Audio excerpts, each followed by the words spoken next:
Hi guys, you are watching pharmacy Tayyab official YouTube channel and I pharmacy Tayyab. तो आप देख रहे हैं जी biochemistry lecture series first semester of doctor pharmacy के लिए अल्हम्दुलिल्लाह 2 लेक्चर अपलोड हो चुके हैं। छोटा सा क्लिप आपके सामने चला रहा हूं जो 2 लेक्चर अपलोड हो चुके हैं वो भी, और जो आने वाले हैं वो भी लेक्चर 11 लेक्चर के अंदर इंशाल्लाह इस बुक को खत्म करेंगे। खुशखबरी की बात यह है कि आपके लिए बुक अल्हम्दुलिल्लाह पहले लेक्चर्स रिकॉर्ड होने से पहले ये लिखी जा चुकी है, वेबसाइट पे अवेलेबल है, वेबसाइट पे जाकर विजिट कर सकते हैं, और नहीं तो व्हाट्सएप नंबर पर रब्ता करके बुक जो है वो आप परचेज कर सकते हैं और अपने कॉन्सेप्ट को इन्हांस और अपने नंबरों को ज़्यादा अच्छा कर सकते हैं। आए आज का लेक्चर शुरू करते हैं बगैर देरी से। तीसरा लेक्चर है कार्बोहाइड्रेट की डाइजेशन के बारे में हमने पढ़ना है, उसकी एब्जॉर्प्शन, मेटाबॉलिज्म और कितनी एनर्जी कहाँ पे होती है, उस सारी चीज़ों के बारे में पढ़ेंगे। ये आपके सामने हमारा सब टाइटल दिया गया है। इस लेक्चर को पढ़ने के बाद आप किस काबिल हो जाएंगे। नंबर 1, आपको कार्बोहाइड्रेट की डाइजेशन, एब्जॉर्प्शन, मेटाबॉलिज्म और एक्सक्रीशन आपको समझ आ जाएगा। ग्लाइकोलिसिस को आप समझ लेंगे और उसका डिसरेगुलेशन कैसे होती है वो भी आपको समझाऊंगा। फीडर पाथवे क्या होता है ग्लाइकोलिसिस का वो भी आपको बताऊंगा। पेंटोज फॉस्फेट पाथवे क्या होता है उसके बारे में बात करेंगे। उसके डिसऑर्डर के बारे में बात करेंगे। ग्लूक्रोनेट पाथवे क्या होता है, ग्लूक्रोजेंसिस, ग्लूक्रोनियोजेंसिस, नियोलाइसिस और नियोजेंसिस के बारे में हम बात करेंगे। और सिट्रिक एसिड साइकिल के बारे में, उसका डिसरेगुलेशन के बारे में बात करेंगे। और टोटल ओवरऑल एनर्जी भी काउंट करेंगे। कार्बोहाइड्रेट मेटाबॉलिज्म से कितनी एनर्जी मिली, टोटल कितनी मिली, नेट कितनी मिली, हमने कितनी खर्च की, और इन सब कॉन्सेप्ट्स को हम फार्मास्यूटिक्स और क्लिनिकल रेलिवेंस के हिसाब से लेकर चलेंगे। सबसे पहले जो कार्बोहाइड्रेट का डाइजेशन है ना, क्या करता है, इसके अंदर हम कम्प्लेक्स कार्बोहाइड्रेट को ब्रेक डाउन करते हैं और मोनोसैकेराइड बनाते हैं। ये माउथ से लेकर स्मॉल इंटेस्टाइन तक डिफरेंट कम्प्लेक्स पॉलीसैकेराइड्स को अब्जॉर्बेबल मोनोसैकेराइड के अंदर हम कन्वर्ट करते हैं। सबसे पहले आ गया हमारे पास माउथ। इसके अंदर हमारे पास होता है सलाइवा होता है और उसके अंदर होती है सलाइवरी अमाइलेज। अगर हमने स्टार्च खाया तो इस स्टार्च को डेक्स्ट्रिन के अंदर बदल देता है। स्टमक के अंदर कोई खास डाइजेशन नहीं होती क्योंकि वहाँ एसिडिक पीएच होता है। कार्बोहाइड्रेट की बात कर रहा हूँ। स्मॉल इंटेस्टाइन की बात करें तो वहाँ पेनक्रियाटिक अमाइलेज प्लस इंटेस्टाइन, यानी पेनक्रियाटिक जो फ्लूइड आ रहा है उसके अंदर अमाइलेज प्लस इंटेस्टाइनल जो एंजाइम होते हैं उनकी मौजूदगी के अंदर ओवरऑल बड़े से बड़े जो पॉलीसैकेराइड होते हैं वो कन्वर्ट होकर ग्लूकोज, फ्रक्टोज और गैलेक्टोज के अंदर जो है वो बदल जाते हैं। अगर हम बात करें थोड़ा फर्दर डेप्थ के अंदर इंटेस्टाइनल एंजाइम की, तो लेट्स सपोज जैसे हमारे पास माल्टेज होता है, वो माल्टोज को ग्लूकोज में कन्वर्ट करता है। सुक्रेज होता है, वो सुक्रोज को ग्लूकोज और फ्रक्टोज में कन्वर्ट करता है। लैक्टेज होता है जो लैक्टोज को ग्लूकोज और गैलेक्टोज में कन्वर्ट करता है। और यही जो एंड वाला लैक्टेज एंजाइम ये बड़ा काम का है कि अगर लेट्स सपोज ये डेफिशिएंसी हो किसी न्यू बॉर्न के अंदर या बेबीज या किसी के अंदर, तो उसके अंदर लैक्टोज इंटॉलरेंस आ जाती है और वो मिल्क की जो डिफरेंट आइटम्स होती हैं उनको कंज्यूम नहीं कर पाता। अगर हम अब्जॉर्प्शन की बात करें तो अब्जॉर्प्शन जो है वो स्टार्ट होती है जी हमारी जब ये मोनोसैकेराइड अब्जॉर्बेबल फॉर्म में बन जाते हैं और ये बनते हैं स्मॉल इंटेस्टाइन तक आगे। तो स्मॉल इंटेस्टाइन से अब्जॉर्प्शन शुरू होती है, माउथ से स्टार्ट नहीं होती। डाइजेशन माउथ से स्टार्ट हो गई। स्टमक के अंदर क्या हुआ कि एसिडिक पीएच होने की वजह से कोई डाइजेशन नहीं हो सकी, फिर स्मॉल इंटेस्टाइन में डाइजेशन होती है और फाइनल प्रोडक्ट स्मॉल इंटेस्टाइन के अंदर बन जाते हैं मोनोसैकेराइड्स अब्जॉर्बेबल, और वहां से उसकी अब्जॉर्प्शन शुरू हो जाती है स्मॉल इंटेस्टाइन से, और सारी की सारी जो है वो पोर्टल सर्कुलेशन के अंदर के थ्रू लीवर से गुजरती हैं और ब्लड तक पहुंच जाती हैं। जैसे अगर ट्रांसपोर्ट की बात करें तो glucose sodium dependent active transport के जरिए जो है ट्रांसपोर्ट होता है, ब्लड तक पहुंचता है। गैलेक्टोज की बात करें तो सोडियम डिपेंडेंट, ये भी डिपेंडेंट है ट्रांसपोर्ट। और फ्रुक्टोज फैसिलिटेटेड डिफियन, जो हम पीछे फर्स्ट चैप्टर के अंदर ये सारी मैं आपको पढ़ा के आ चुका हूँ कि सोडियम डिपेंडेंट एक्टिव ट्रांसपोर्ट क्या है, पैसिव क्या, फैसिलिटेटेड क्या, डिफियन क्या है। तो यहाँ सिर्फ आपको मैकेनिज्म कंफर्म करने हैं कि ये जो मॉलिक्यूल है शुगर है ये इसके थ्रू हो रहा होता है। अगर हम इसकी एक्सक्रीशन, यानी पहले डाइजेशन पढ़ी फिर अब अब्जॉर्प्शन पढ़ी, आप एक्सक्रीशन की बात करें तो जो ग्लूकोज है वो यूरिन के अंदर एक्सक्रीट नहीं होता। यानी सबसे बेसिक मॉलिक्यूल कार्बोहाइड्रेट का ग्लूकोज है ना, बहुत सारी चीजें टूट के ग्लूकोज में कन्वर्ट होती हैं, तो क्या वो एज इट इज यूरिन के अंदर चला जाता है? नहीं। और अगर जाएगा तो वो क्या कहलाएगा, वो एबनॉर्मल कहलाएगा। जैसे ग्लाइकोयूरिया डायबिटीज मेलाइटस यानी शुगर के अंदर जो डिफरेंट पेशेंट हैं उनके अंदर जो है वो यूरिन के अंदर ग्लूकोज आना शुरू हो जाता है और फिर आहिस्ता आहिस्ता ये रीनल यानी कि किडनीज को डैमेज करना शुरू कर देता है। तो यहाँ देखें, अगर हमें नॉर्मल पता है कि कार्बोहाइड्रेट का जो सबसे स्मॉलेस्ट यानी कि स्मॉलेस्ट कह लें या ह्यूमन लेवल पे छोटे से छोटा जो कार आमद है, यानी ग्लूकोज से भी छोटे होते हैं, लेकिन ग्लूकोज हमारी बॉडी के अंदर मेन जो है वो मोनोसैकेराइड है, तो वो यूरिन के अंदर नहीं आता। ये हमें नॉर्मल नॉर्मल फिजियोलॉजी में पता चल गया। अब नहीं आता तो क्या हो, अगर आ रहा है तो उसका मतलब कोई ना कोई वहाँ डिफेक्ट, तो इसलिए हमें एक्चुअल प्रिंसिपल का पता होगा तो हम डिफेक्ट को आइडेंटिफाई कर रहे हैं कि पेशाब बंदे ग्लूकोज नहीं आता, अगर आ रहा है तो क्या है, शुगर है, इसको डायबिटीज मिलाटस है। और अगर आप डायबिटीज मिलाटस के तौर पे कल को अपना जो है वो परसू करना चाहते हैं तो मैंने इसी चैनल पे डायबिटीज मिलाटस तीनों पेशेंट, डॉक्टर और फार्मासिस्ट तीनों के लिए एक इंटरेस्टिंग उर्दू के अंदर जो है वो लेक्चर सीरीज 10 से 15 लेक्चर रिकॉर्ड किए हैं। पूरी डायबिटीज मिलाटस जो है वो शुगर को समझाया है, क्योंकि पाकिस्तान, इंडोनेशिया, इन मुल्कों के अंदर ब्लड प्रेशर, शुगर, यही दो मेन जो है बीमारियां हैं जो कि आम गली मोहल्ले के अंदर भी हर घर के अंदर जो है दूसरा तीसरा मरीज शुगर का है और दूसरा तीसरा मरीज जो है ब्लड प्रेशर। जैसे हमने कहा कि सारे के सारे जो अब्जॉर्ब मोनोसैकेराइड होते हैं वो किधर पोर्टल वेन के अंदर इंटर हो जाते हैं और वो पोर्टल वेन किधर जाती है, उनको लीवर की तरफ ले जाती है और वहाँ उनका मेटाबॉलिज्म जो है वो स्टार्ट हो जाता है। और लीवर ब्लड ग्लूकोज की कंसंट्रेशन को रेगुलेट कर रहा होता है 3 तरीकों से, ग्लाइकोजेनेसिस, ग्लाइकोनियोलाइसिस, ग्लाइकोनियोजेनेसिस। इन तीनों के जरिए जो है वो लीवर ब्लड ग्लूकोज कंसंट्रेशन को कर रहा होता है। और जो ग्लूकोज की अब्जॉर्प्शन है, इसी की बुनियाद पे ग्लूकोज का लेवल ब्लड के अंदर डिसाइड हो। तो अब हम मेटाबॉलिज्म को जरा डिटेल के अंदर देखेंगे। हमने अब्जॉर्प्शन देख ली, इसकी एक्सक्रीशन भी देख ली। अब मेटाबॉलिज्म को जरा इन डेप्थ के अंदर जाके देखते हैं दोबारा कि कौन कौन से साइकिल हैं या कौन कौन से प्रोसेसेस हैं। अगर ओवरऑल कार्बोहाइड्रेट मेटाबॉलिज्म की बात करें तो जब एक दफा अब्जॉर्ब हो जाता है तो ग्लूकोज 6 में से एक साइकिल के अंदर ये दाखिल होता है। पहला जी glycolysis, glycogenesis, glycogenolysis, gluconeogenesis, pentose phosphate pathway, citric acid cycle. इनके जरिए होता क्या है कि हमारी जो टोटल ओवरऑल पूरी बॉडी की फंक्शन की एनर्जी है वो प्रोड्यूस होती है इनके जरिए, और ब्लड ग्लूकोज लेवल इनके जरिए मेंटेन रहता है, और ग्लूकोज को मोबिलाइज करना और स्टोरेज भी इन्हीं साइकिल के जरिए जो है मुमकिन होता है। इनमें से सबसे पहला और सबसे अहम प्रोसेस हम यानी ग्लाइकोलाइसिस को पढ़ते हैं कि किस तरह ये एटीपी बनाता है और कौन सी चीज़ें इसको जो है वो डिसरेगुलेट करती हैं। अगर हम देखें ग्लाइकोलाइसिस को तो ये सेंट्रल मेटाबॉलिकल पाथवे है ग्लूकोज ऑक्सीडेशन के लिए, और ग्लाइकोलाइसिस एनारोबिक साइटोप्लाज्मिक पाथवे है जो कि एक मॉलिक्यूल ग्लूकोज को, जो कि 6 कार्बन पे मुश्तमिल होता है, 2 मॉलिक्यूल पायरोवेट यानी 3 कार्बन के 2 पायरोवेट बनाता है और साथ में एटीपी को प्रोड्यूस करता है और NADPH को प्रोड्यूस करता है, जो कि NADPH किसी और जगह दूसरे साइकिल्स के अंदर काम आता है। तो अगर हम ओवरऑल इसको कहें तो ये क्या है, ग्लाइकोलाइसिस एनारोबिक ब्रेकडाउन है ग्लूकोज का पायरोवेट के अंदर, और इससे एनर्जी बनती है। कहाँ हो रहा है, साइटोप्लाज्म के अंदर हो रहा है। और किस सेल के साइटोप्लाज्म के अंदर हो रहा है, तमाम पूरी बॉडी के सेल्स के साइटोप्लाज्म के अंदर ये ग्लाइकोलाइसिस हो रही है। अगर हम बात करें, ये एरोबिक और एनारोबिक दोनों कंडीशन के अंदर होती है। एनारोबिक मेन है लेकिन एरोबिक कंडीशन के अंदर भी ग्लाइकोलाइसिस होती है। और इंपॉर्टेंस की बात करें तो जैसे रेड ब्लड सेल की जो एनर्जी है उसका प्राइमरी सोर्स ग्लाइकोलाइसिस है, ग्लूकोज को तोड़ को एटीपी बनाता है और अपने कार्बन जो रेड ब्लड सेल अपना फंक्शन परफॉर्म करता है। फिर हाइपोक्सिया यानी ऑक्सीजन की डेफिशिएंसी के दौरान जो मेजर एनर्जी सप्लाई हो रही थी वो भी इसी के जरिए होती है। और जो सेलुलर रेस्पिरेशन है उसके पहले स्टेज के अंदर भी यहाँ से एनर्जी ली जा रही होती है। इसके अंदर अगर हम बात करें फेसेस की तो टोटल 10 ये रिएक्शन है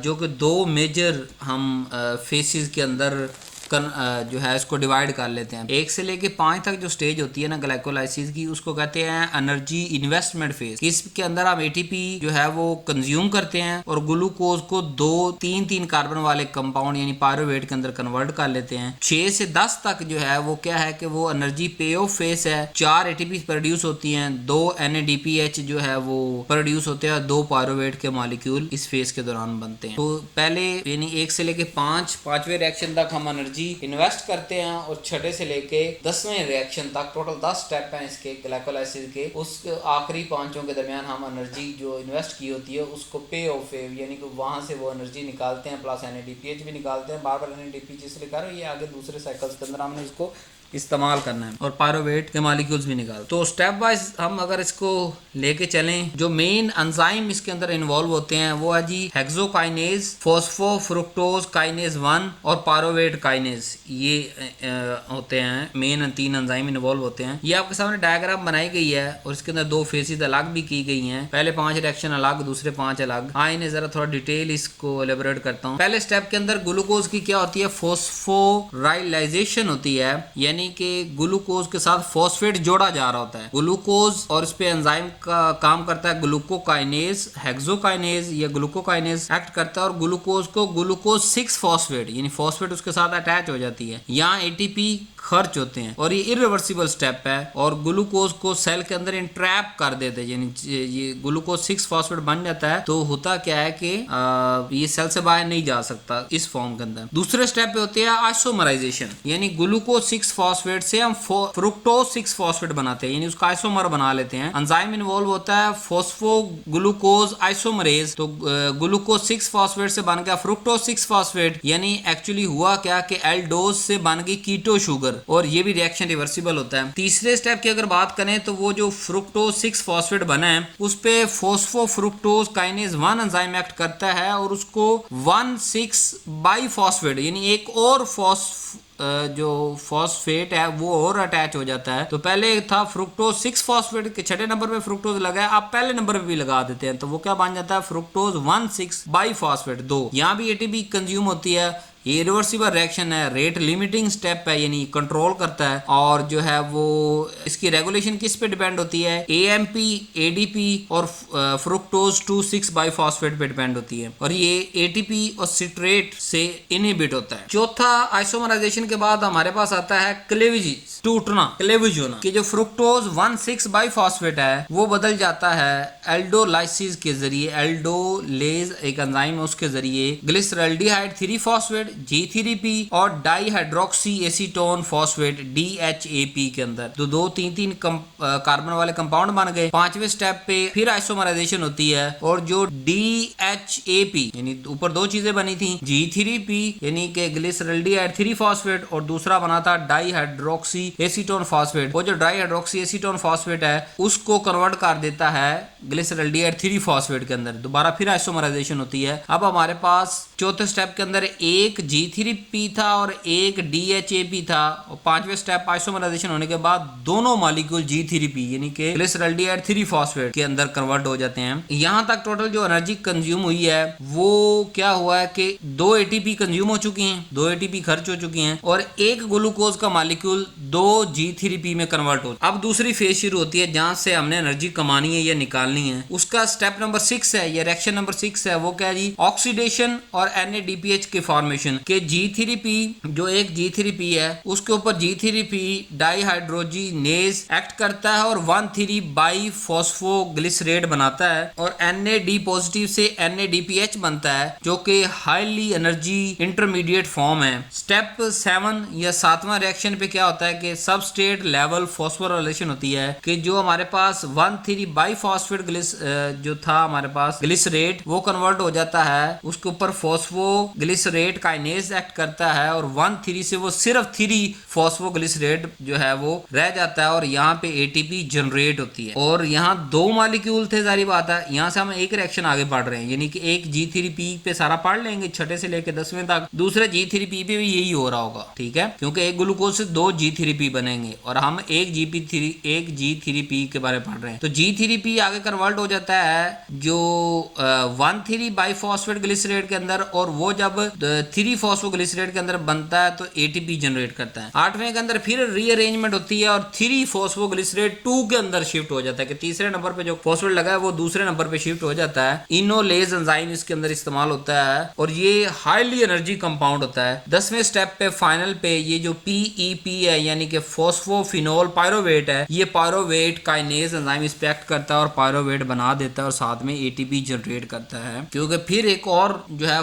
जो फॉस्फेट इसके साथ डी अटैच होता है। एक्चुअली ये पहले फॉस्फेट लग रहा था एक एक एटीपी खर्च हुई। अब G3P से पहले एक फॉस्फेट हटा तो एक एटीपी बन गई, दूसरा हटा तो दूसरी बन गई, तो 2 G3P है, मतलब 2 और 2 4 एटीपी हमारे पास बनी है, जबकि हमने ग्लूकोज पे 2 एटीपी खर्च किए हैं। ओवरऑल अगर हम बात करें तो ओवरऑल हमने क्या क्या दिया, ग्लूकोज दिया प्लस 2 ADP, 2 फॉस्फोरस दिए, 2 NADPH दिए, हमारे पास बना 2 पायरोवेट के मॉलिक्यूल, 2 ATP बने, 2 NADPH, 2 वाटर के मॉलिक्यूल बने। और ATP अगर पहले से तीसरे स्टेप की बात करें तो 2 ATP खर्च हुए थे। पहला जब फास्फोरिलेशन की थी तब, जब दूसरी फास्फोरिलेशन की फिर दूसरा ATP खर्च हुआ। लेकिन 7वें से 10वें के दौरान हमारे पास 4 ATP बने हैं। G3P जब G3P ने जब एक 1,3P G3P से 1,3 बाई फॉस्फोग्लिसरेट से जब 3 फॉस्फोग्लिसरेट बना तब एक ATP बनी। और 3 फॉस्फोग्लिसरेट से जब फाइनल 2 रिएक्शन होने के बाद पायरोवेट बना फिर एक ATP बनी। तो 2 G3P थे, 2 और 2 4 ATP हमारे पास बनी। हमने खर्च ओवरऑल पूरे रिएक्शन पे 2 ATP की और पूरे रिएक्शन से हमें 4 ATP मिली। मतलब नेट पर ग्लूकोज हमें 2 ATP बनी, यानी 2 खर्च की 4 आई, तो 2 हमने खर्च की थी, 2 एक्स्ट्रा और आ गई हमारे पास। तो नेट 2 ATP पर ग्लूकोज हमें मिलती हैं और 2 NADPH मिलते हैं। और अगर एनारोबिक के अंदर, ये मैंने सारा फिनोमेना आपको पढ़ाया ऑक्सीजन की गैर मौजूदगी के अंदर, और अगर ये ऑक्सीजन की मौजूदगी के अंदर हो एरोबिक, तो सिर्फ ये होता है कि यहाँ हमारे पास जो NADPH है, इलेक्ट्रॉन ट्रांसपोर्ट। तो एरोबिक कंडीशन के अंदर क्या होता है कि जो 2 NADPH बने हैं, ये 2 NADPH हर NADPH आगे 2.5 ATP बनाता है ETC इलेक्शन के थ्रू। और टोटल दोनों के जो है वो हमारे पास बनते हैं 2 डायरेक्ट ATP बने इस प्रोसेस से, और 2.5 एक NADPH से 2.5 बना, दूसरे से फिर 2.5 बना, तो हमारे पास हो गए 5 और 2 वहां से डायरेक्ट बने, टोटल 7 ATP एरोबिक ग्लाइकोलाइसिस के बाद हमारे पास बनते हैं। और रेगुलेशन की बात करें तो तीनों एंजाइम रेगुलेट कर रहे हैं। अगर एंजाइम नहीं होंगे, हार्मोनल जो है वो इम्बैलेंस होगा, तो ये चीजें नहीं हो सकेंगी। हार्मोन रेगुलेशन की अगर बात करें तो इंसुलिन जैसे है वो ग्लाइकोलाइसिस करवाती है और PFK1 एक्टिविटी को इंक्रीज करती है, जबकि जो ग्लूकागोन हार्मोन है वो ग्लाइकोलाइसिस को इनहिबिट करता है और ग्लाइकोनियोजेनेसिस करवाता है। यानी एक्चुअली इंसुलिन एंजाइम हमारी बॉडी के अंदर ग्लाइकोलाइसिस करवा के ATP बनाता है ग्लूकोज को खर्च करके। लेकिन जब जरूरत से ज्यादा हमारे पास ग्लूकोज मौजूद होते हैं तो उसको वापस ग्लाइकोजन में कन्वर्ट करने के लिए ग्लूकागोन हार्मोन ग्लाइकोलाइसिस को इनहिबिट करता है और ग्लाइकोनियोजेनेसिस करवाता है, ताकि फिर वो फ्यूचर के अंदर हमारे काम आ सके। एरोबिक और एनारोबिक को दोबारा एक्सप्लेन कर देता हूँ, हो सकता है आपको थोड़ा सा दिमाग के अंदर कुछ रह गया हो। एरोबिक कंडीशन के अंदर क्या होता है कि जो पायरोवेट हमें एंड पे मिला है वो एसीटाइल को एक कन्वर्ट होता है और वहां से TCA साइकिल चलता है और NADPH इलेक्ट्रॉन ट्रांसपोर्ट चेन के अंदर जाके दाखिल हो जाए। एनारोबिक कंडीशन के अंदर इसी पायरोवेट से लैक्टेट बनता है और NADPH दोबारा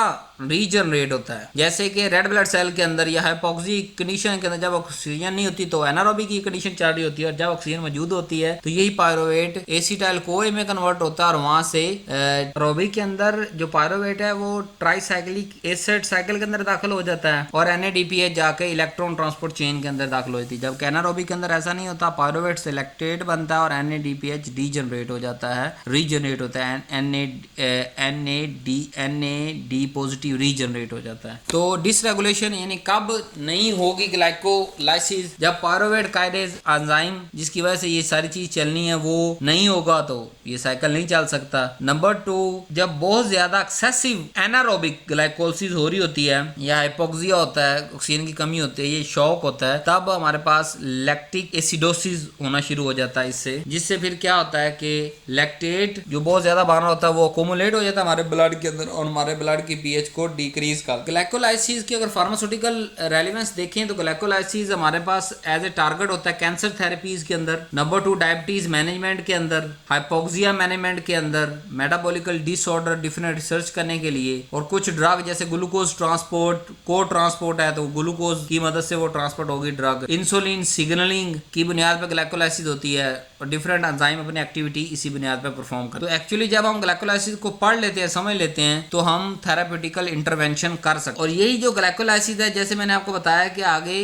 ट्राइसाइक्लिक एसिड साइकिल से लिंक करती है, पेंटोज फॉस्फेट पाथवे से लिंक करती है, ग्लाइकोनियोजेनेसिस से लिंक करती है, ग्लाइकोजेनेसिस से लिंक करती है, लिपिड सिंथेसिस से लिंक करती है। नेक्स्ट देखते हैं जी, एक अल्टरनेटिव पाथवे है ग्लूकोज मेटाबॉलिज्म होने का, वो है pentose phosphate pathway PPP triple P pentose phosphate pathway, इसको हेक्सोज मोनोफॉस्फेट शंट भी कहते हैं। और ये ग्लूकोज की ऑक्सीडेशन का एक अल्टरनेटिव पाथवे है कि पेंटोज फॉस्फेट पाथवे ये भी साइटोप्लाज्म के अंदर होता है और कन्वर्ट करता है ग्लूकोज 6 फॉस्फेट को राइबोज 5 फॉस्फेट के अंदर, यानी पेंटोज बना देता है। ये ग्लूकोज हेक्सोज होता है और इसको राइबोज यानी 5 कार्बन, क्योंकि इसके अंदर 5 कार्बन वाला कंपाउंड यानी राइबोज बन रहा है, इसलिए हमने इसको कहते हैं पेंटोज फॉस्फेट पाथवे। और साथ में NADPH बना देता है। और ये होता है पेंटोज फॉस्फेट पाथवे कहाँ होता है? साइटोप्लाज्म के अंदर होता है। उसके अलावा लीवर के अंदर, एडिपोज टिश्यू के अंदर, एड्रीनल कॉर्टेक्स के अंदर, लैक्टेटिंग मेमोलरी ग्लैंड के अंदर और रेड ब्लड सेल के अंदर हो रहा होता है। अब इसका प्राइमरी फंक्शन क्या होता है? 2 मेजर बायोलॉजिकल पर्पसेस होते हैं। नंबर 1 प्रोडक्शन ऑफ NADPH और दूसरा प्रोडक्शन ऑफ राइबोज 5 फॉस्फेट। यहाँ ग्लाइकोलाइसिस की तरह ATP प्रोड्यूस नहीं हो रही होती और ये मेनली एनारोबिक ही है, ऑक्सीजन की गैर मौजूदगी के अंदर जो है वो बनता है। इसकी फेसेस की बात करें तो 2 फेसेस है, एक है ऑक्सीडेटिव फेस जो कि इरिवर्सिबल है और दूसरी है नॉन ऑक्सीडेटिव फेस जो कि रिवर्सिबल है। ऑक्सीडेटिव फेस की बात करें तो उसके अंदर NADPH बनता है प्लस राइबोज 5 फॉस्फेट बनता है। और नॉन ऑक्सीडेटिव फेस की बात करें तो ये inter convert the sugar, produce ribose 5 phosphate और can feed back into glycolysis. Oxidative phase की अगर हम स्टेप वाइज डील करें तो पहले स्टेप पे क्या हो रहा होता है जी, इनको डिस्कस करने से पहले क्यों ना इसका फंक्शन ना देख लें कि ये जो NADPH बना रहा कहाँ काम आ रहा है। ये फैटी एसिड बनाने में, स्टीरॉयड सिंथेसिस करने में, एंटीऑक्सीडेंट डिफेंस ग्लूटाथायोन बनाने के अंदर, और राइबोज 5 फॉस्फेट न्यूक्लियोटाइड जो DNA की रिप्लिकेशन, DNA की जो सिंथेसिस होनी है वो इसी बुनियाद पे होती है। यहाँ से राइबोज 5 फॉस्फेट जाता है और ये लीवर, रेड ब्लड सेल और एड्रीनल कॉर्टेक्स के अंदर हो रहा होता है। तो ये इसकी ऑक्सीडेटिव नॉन ऑक्सीडेटिव फेस है जो मैंने आपको पढ़ाई। आए इन्हें थोड़ा और स्टेप वाइज देखते हैं हम। स्टेप 1 के अंदर क्या होता है कि ऑक्सीडेशन होती है ग्लूकोज 6 फॉस्फेट की थ्रो ग्लूकोज 6 फॉस्फेट डीहाइड्रोजिनेज के जरिए, और वो बन जाता है 6 फॉस्फो ग्लूकोनोलैक्टोन। और NADPH जो है NADP पॉजिटिव कन्वर्ट होता है NADPH के अंदर और जो है इरिवर्सिबल है। दूसरा स्टेप होता है हाइड्रोलाइसिस, यानी पानी की मौजूदगी के अंदर ब्रेक डाउन होती है किस चीज की? 6 फॉस्फो ग्लूकोनोलैक्टोन से 6 फॉस्फो ग्लूकोनेट बनता है। तीसरे स्टेप के अंदर ऑक्सीडेटिव डीकार्बोक्सिलेशन होती है और 6 फॉस्फो ग्लूकोनेट से एंजाइम ऊपर एक्ट करता है। 6 फॉस्फो ग्लूकोनेट डीहाइड्रोजिनेज राइबोलोज 5 फॉस्फेट के अंदर कन्वर्ट हो जाता है और NADP पॉजिटिव से NADPH बन जाता है और कार्बन डाइऑक्साइड रिलीज होती है। ओवरऑल हम अगर नेट रिएक्शन की बात करें ऑक्सीडेटिव के अंदर क्या हुआ कि ग्लूकोज 6 फॉस्फेट और 2 NADP पॉजिटिव से हमारे पास बना नंबर 1 राइबोज 5 फॉस्फेट और 2 NADPH बना और कार्बन डाइऑक्साइड हमारे पास बनी। ATP कोई जनरेट नहीं। नॉन ऑक्सीडेटिव की बात करें तो नॉन ऑक्सीडेटिव के अंदर जो राइबोज 5 फॉस्फेट है उसको आगे हम कन्वर्ट कर सकते हैं ज़ाइलोलोज 5 फॉस्फेट के अंदर, और जो इट सेल्फ राइबोज 5 फॉस्फेट है वो न्यूक्लियोटाइड की सिंथेसिस के अंदर काम आता है। और कुछ एंजाइम की रीअरेंजमेंट, कार्बन की रीअरेंजमेंट भी इसको 5 जो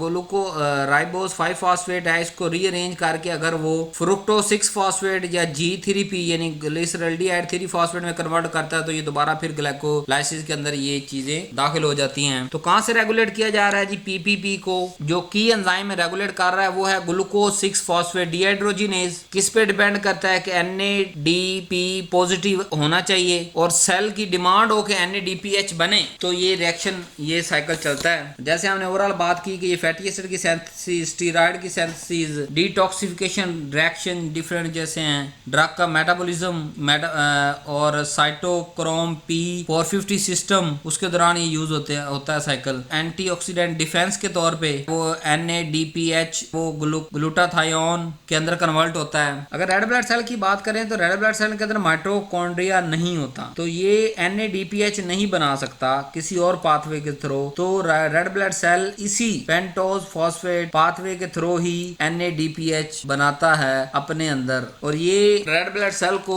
ऑक्सीडेटिव स्ट्रेस, मेम्ब्रेन डैमेज और हीमोलाइसिस से बचाता है। और कैसे डीरेगुलेट होगा? जब एंजाइम नहीं होंगे, जो मैंने आपको सारे एंजाइम पढ़ाए तो नहीं होंगे तो वो जो है वो ये साइकिल चल नहीं सकेगा और डिफरेंट जो है वो प्रॉब्लम क्रिएट करना शुरू कर देगा। ओवरऑल समरी अगर देखें तो पेंटोज फॉस्फेट पाथवे जो है उसकी लोकेशन है साइटोप्लाज्म के अंदर, और जो प्राइमरी फंक्शन क्या है कि NADPH को प्रोड्यूस करना। ATP यहाँ प्रोड्यूस नहीं होती, रेट लिमिटिंग स्टेप यहाँ है ग्लूकोज 6 फॉस्फेट डीहाइड्रोजिनेज, और प्रोडक्ट क्या बनते हैं, NADPH बनता है, राइबोज 5 फॉस्फेट बनता है, और ये लिवर एडिपोज और रेड ब्लड सेल के अंदर मेन जो है कैरी आउट होता है। और मेजर जो डिसऑर्डर है वो D6PD डेफिशिएंसी की वजह से होता है। अगर डेफिशिएंसी हो तो ये साइकिल नहीं चल सकता। यानी ग्लाइकोलाइसिस हमने ATP बनाई, पेंटोज फॉस्फेट पाथवे के थ्रू हम NADPH बनाते हैं, ट्राईसाइक्लिक एसिड से हम ऑक्सीडेशन को कंप्लीट करते हैं, और इलेक्ट्रॉन ट्रांसपोर्ट चेन से मैक्सिमम ATP प्रोड्यूस करते हैं। तो ये ओवरऑल चारों साइकिल मिलके कार्बोहाइड्रेट की मेटाबॉलिकल नेटवर्क बनाते हैं जी।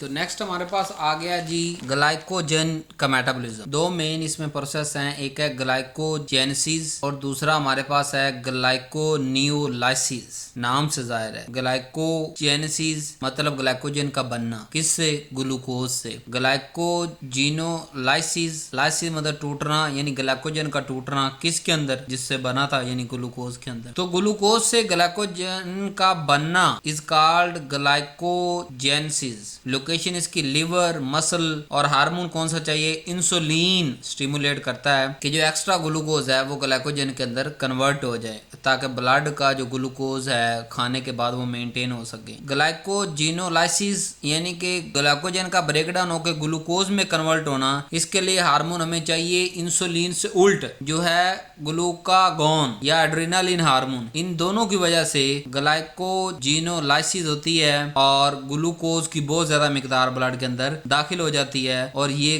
किसके अंदर होता है, रमजान के अंदर, यानी जब आपने रोजा रखा हो। रमजान के आगे पीछे भी हो सकता है, शर्त रोजे की है, रमजान की नहीं है। तो फास्टिंग के दौरान जब आप नहीं खा पी रहे, रोजा भी आपका नहीं है, वैसे फास्टिंग की हुई है धरने के नाम पे, तो आप खाली पेट रह रहे हैं, ये ना हो ना आप बच्चे समझ लें कि सर अच्छा साल के अंदर 1 माह के लिए ही सिर्फ ग्लाइकोजिनोलाइसिस होती है, ऐसा नहीं है। फास्टिंग जब आप नहीं खा पी रहे 6 घंटे 8 घंटे से ज्यादा, तो तब ये प्रोसेस स्टार्ट होता है ग्लूकागॉन और एड्रेनालिन हार्मोन की वजह से। अब इनका जो है ना, ये देखे मैंने डायग्राम बनाई है, इन दोनों को डिस्कस करते हैं। ग्लाइकोजेनेसिस मतलब सिंथेसिस ऑफ ग्लाइकोजन। ग्लूकोज किस शक्ल में स्टोर होता है, ग्लाइकोजन के अंदर। तो ग्लाइकोजन बनेगा तो स्टोर होगा ना, तो आयन चले बनाते हैं मिलके इसको। जब ब्लड के अंदर बहुत ज्यादा ग्लूकोज हो जाता है तो तब ये प्रोसेस स्टार्ट होता है, इंसुलिन इसको स्टार्ट करती है, और जब एनर्जी सफिशिएंट होती है पूरे सेल के लिए तो इसको प्रोसेस को स्टार्ट किया जाता है। लोकेशन इसकी साइटोप्लाज्म है, लिवर और मसल सेल्स के अंदर। पहले स्टेप के अंदर क्या होता है, फॉस्फोराइलेशन होती है ग्लूकोज की, कि ग्लूकोज से बनता है ग्लूकोज 6 फॉस्फेट, ATP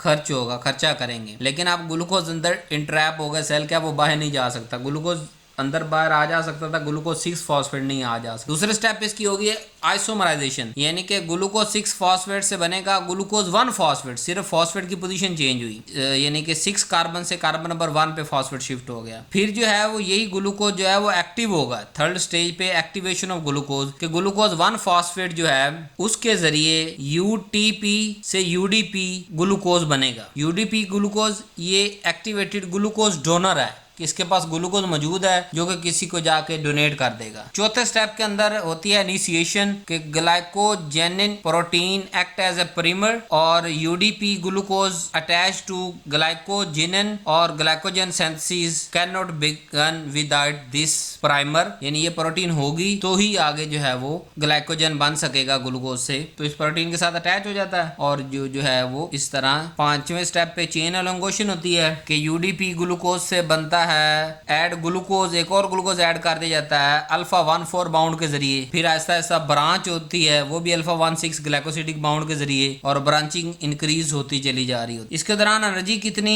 कंज्यूम हुई, एक तो हमने ATP खर्च की ग्लूकोज 6 फॉस्फेट बनाने के लिए, और एक UTP खर्च किया एक्टिवेशन स्टेप के लिए, कि ताकि ग्लूकोज को एक्टिव करके प्राइमर तक पहुंचाया जाए और उसको एक्टिवेट किया जाए, स्टोरेज की तरफ वो जा सके। इसकी रेगुलेशन किस चीज पे डिपेंड कर रही है जी, जो एंजाइम, मेन एंजाइम है हमारे पास ग्लाइकोजन सिंथेज की शक्ल के अंदर। अगर ये डी फॉस्फोराइलेटेड होगा तो ये एक्टिव फॉर्म में होगा और ये करवाएगा, और अगर ये इनएक्टिव यानी फॉस्फोराइलेटेड फॉर्म में चला जाएगा तो ये नहीं करवाएगा। दूसरे हार्मोन कैसे रेगुलेट कर रहे होते हैं, जैसे इंसुलिन क्या करता है, ग्लाइकोजन सिंथेज को एक्टिव करता है, डी फॉस्फोराइलेशन करवाता है और इसको एक्टिव फॉर्म में कन्वर्ट करता है और स्टार्ट करवा देता है ग्लाइकोजेनेसिस। ग्लूकागोन लीवर के अंदर जो मौजूद होता है वो इसको इनहिबिट करता है, वो ग्लाइकोजन की ब्रेकेज के तौर पे काम होता है। अगर एपिनेफ्रीन की बात करें तो वो भी ग्लाइकोजन सिंथेसिस को इनहिबिट करता है और ग्लाइकोजिनोलाइसिस करवाता है। ये डिफरेंट तीनों हार्मोन का अलग अलग इफेक्ट है जी। दूसरा था ग्लाइकोजिनोलाइसिस यानी कि ग्लाइकोजन का ब्रेक होना और उससे ग्लूकोज का बनना। पहले स्टेप के अंदर क्या होता है,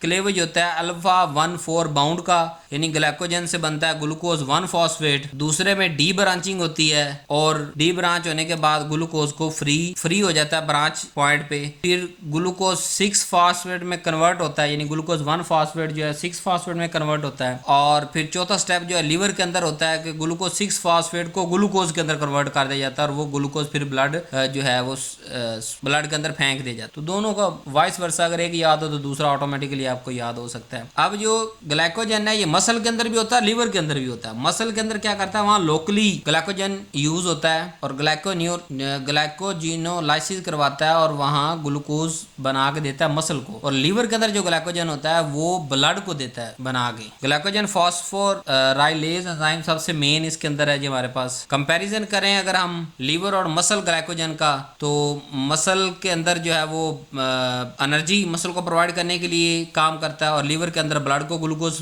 फराम करने के लिए करता है। ऑनबोर्ड रिस्पांस की अगर बात करें तो ग्लूकागोन रिस्पॉन्सिव होता है लीवर के अंदर, जबकि मसल जो है वो नॉन सेंसिटिव होता है ग्लूकागोन से। ग्लूकोज 6 फॉस्फेट की बात करें तो लीवर के अंदर प्रेजेंट होता है, मसल के अंदर एब्सेंट। और ट्रिगर जो होता है हमारे पास मसल के अंदर एक्सरसाइज ट्रिगर बनती है ग्लूकोज बनाने के लिए, ग्लाइकोजन से तोड़ के ग्लूकोज बनाने के लिए। और लीवर के अंदर फास्टिंग, जब 6 से 8 घंटे आप कुछ नहीं खाते पीते, बॉडी को जो है वो कोई भी एनर्जी का सोर्स नहीं देते, तो जो है लीवर ग्लाइकोजिनोलाइसिस करवाना शुरू कर देता है। अब इसको ग्लाइकोजन मेटाबॉलिज्म को हम किस जगह इस्तेमाल करेंगे, वही डायबिटीज मैनेजमेंट के लिए, हाइपोग्लाइसीमिया ट्रीटमेंट के लिए, मेटाबॉलिकल डिसऑर्डर, हार्मोन थेरेपी को समझने के लिए, या अगर कोई हार्मोन थेरेपी हम दे रहे हैं तो उसको जो है अंडरस्टैंड करने के लिए। यानी जब हम खाना खाते हैं तो ग्लूकोज से क्या होता है, ग्लाइकोजेनेसिस होती है, ग्लूकोज से ग्लाइकोजन बनता है। और जब हम फास्टिंग करते हैं तो ग्लाइकोजन से ग्लूकोज बनता है और वो ग्लूकोज ब्लड को सप्लाई कर दिया जाता है। एक्चुअली आप इस तरह कह सकते हैं कि दोनों का पाथवे एक दूसरे से रिवर्स है। ग्लाइकोजन मेटाबॉलिज्म डिसऑर्डर के अंदर अगर बात करें तो ग्लाइकोजन स्टोरेज डिजीज हमारे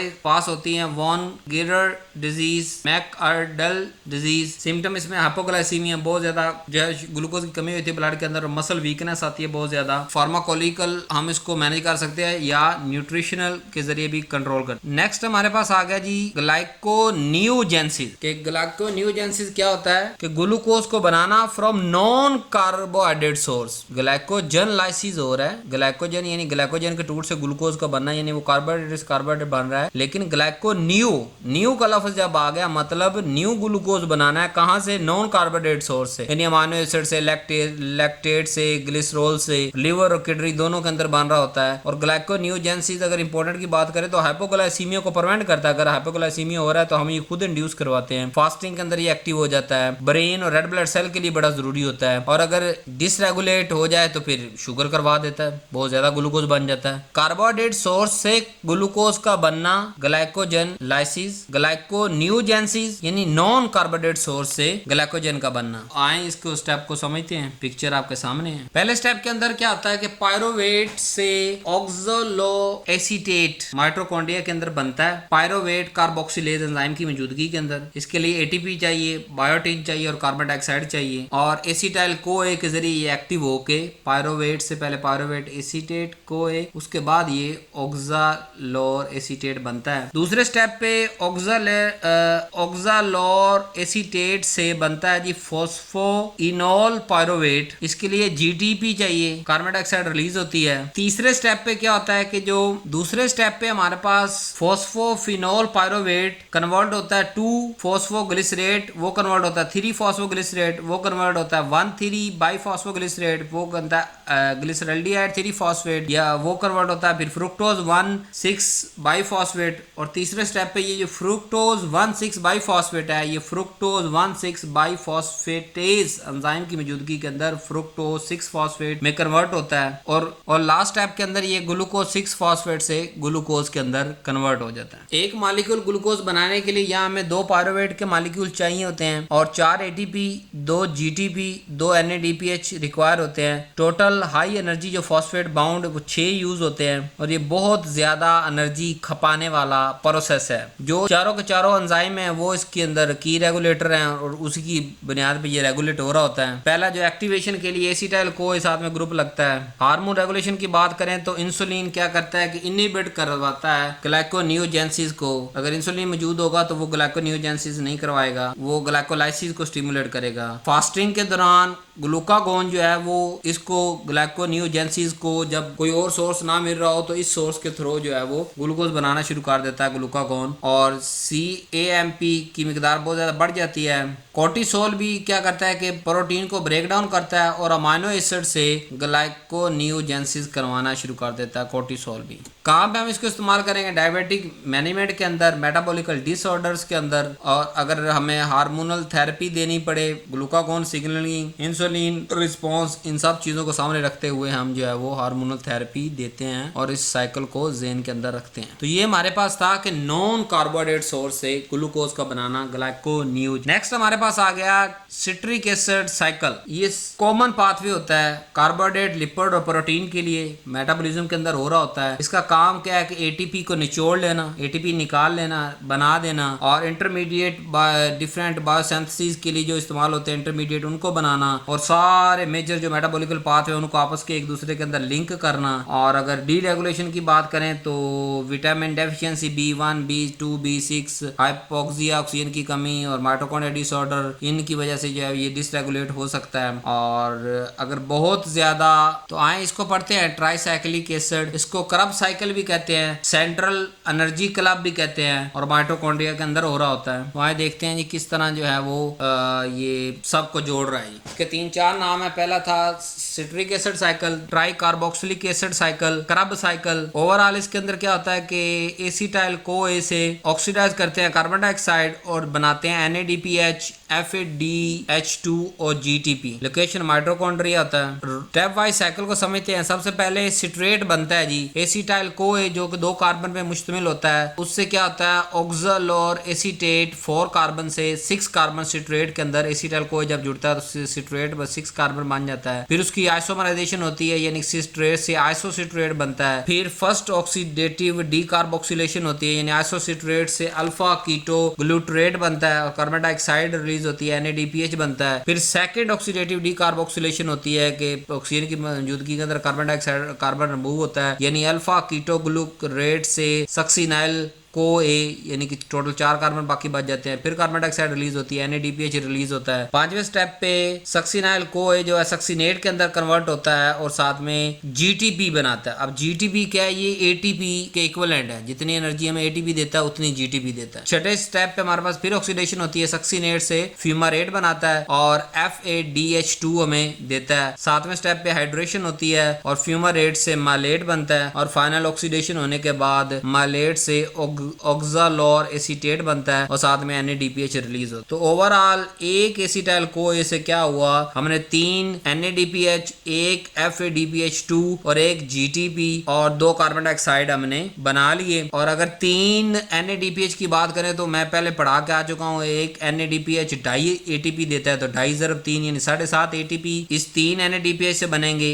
एक FADPH 1.5 ATP देता है और एक GTP 1 ATP के बराबर होता है। तो टोटल एक एसिटाइल को से 10 ATP बनाता है। तो इसीलिए मैं इसको कहता हूं कि ये सबसे ज्यादा एनर्जी प्रोडक्शन का जो स्टेप है वो ट्राइसाइक्लिक कार्बोक्सिलिक एसिड साइकिल है या सिट्रिक एसिड साइकिल है कि एक एसिटाइल को इस्तेमाल होकर हम 10 ATPs बनाते हैं। और आपको पता होना चाहिए एक ग्लूकोज से कितने एसिटाइल को बनते हैं? 2। तो इस तरह एक ग्लूकोज से 2 एसिटाइल को बनते हैं और इस पूरे रिएक्शन के अंदर एक एसिटाइल को से 10 ATP बनती हैं। तो ग्लूकोज से 2 एसिटाइल को बनते हैं 10 और 10 20 यानी एक ग्लूकोज इसके अंदर हम देते हैं और हमारे पास 20 एटीपीज प्रोड्यूस होती हैं। 3 मेजर एंजाइम है जो इसको रेगुलेट कर रहे होते हैं, जो मैंने पढ़ाया, सिट्रेट सिंथेज, आइसोसिट्रेट डिहाइड्रोजिनेज और अल्फा कीटो ग्लूटरेट डिहाइड्रोजिनेज। ये हमारे कहाँ जो है फार्मास्यूटिकल रेलेवेंस अगर हम इसकी देखें तो mitochondria disease, metabolical acidosis, cancer metabolism, drug induce mitochondria toxicity, कुछ ड्रग जो इफेक्ट करती है माइटोकॉन्ड्रिया एंजाइम से, ऑक्सीडेटिव फॉस्फोराइलेशन से, एंजाइम मेटाबॉलिज्म से, understanding tricyclic acid essential for energy disorder, toxicity management and rational metabolic pathway. Different pathway को अगर हम यहाँ मिलाना चाहें तो कैसे मिला सकते हैं, आपको पता होना चाहिए कि ग्लाइकोलाइसिस से क्या बना था, पायरोवेट। फैटी एसिड ऑक्सीडेशन अगर हम पढ़ेंगे तो उससे हमें मिलता है एसिटाइल कोए, और अमाइनो एसिड मेटाबॉलिज्म से इंटरमीडिएट बनते हैं। इलेक्ट्रॉन ट्रांसपोर्ट चेन से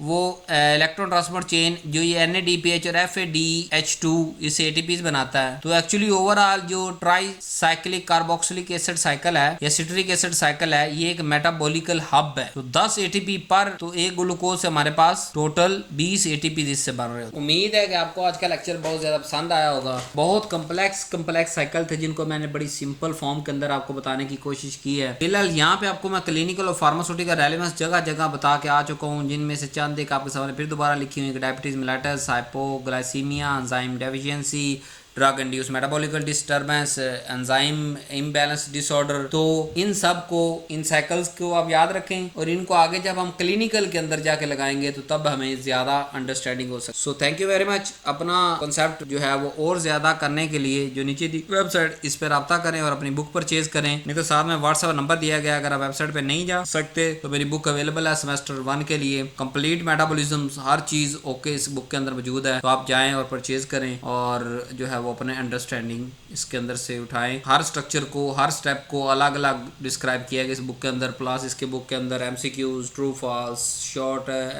क्वेश्चन, लॉन्ग क्वेश्चन, सारा कुछ दिया है। और जो है वो कलर्ड पिक्चर्स के साथ बनाया गया, कंपैरिजन टेबल्स के साथ बनाया गया, हाई यील्ड पॉइंट के साथ बनाया गया, समरी पूरी की समरी बताई गई है, डिफरेंट जगह पे क्लिनिकल रेलेवेंस की गई है, डिफरेंट साइकिल्स को आपस में कनेक्ट किया गया है। जो थोड़ा सा मैंने आपको पढ़ाया इस पूरे लेक्चर के अंदर, वहाँ बुक के अंदर बहुत ज़्यादा explain. So thank you very much. उम्मीद है आपने ये लेक्चर बहुत ज़्यादा पसंद किया होगा। अगले लेक्चर तक की इजाज़त दें, पूरे कोर्स को देखिएगा। अल्लाह।